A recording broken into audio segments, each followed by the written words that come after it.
So, hi guys. Ulan ng hapon. Kakatigil ng ulan. So, nakita natin dito na mukhang nag-umpisa ng mapisa yung itlog ng aking yung mga additional na Rhode Island Red na Uy. So, ayan, meron ng ilan na. So, meron ng dalawa.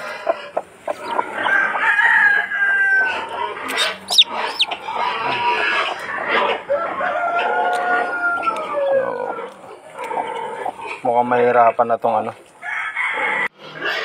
So, pag mga ganito, mukhang mahirapan na tong mahirapan tong mabuhay. Kulang to sa tubig. Tapos napisa agad. Pero tignan natin, painitan niya kung mabubuhay pa.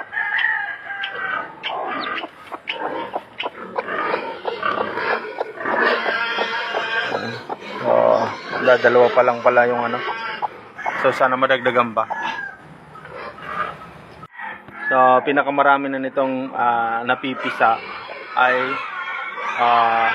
siyam. So 12.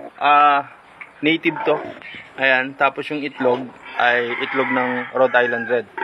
So usually mahina yung shell ng Rhode Island Red. So hindi siya lahat na pipisa ng native.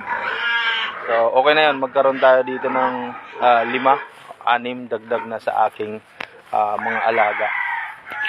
So yun lang, pinakita ko.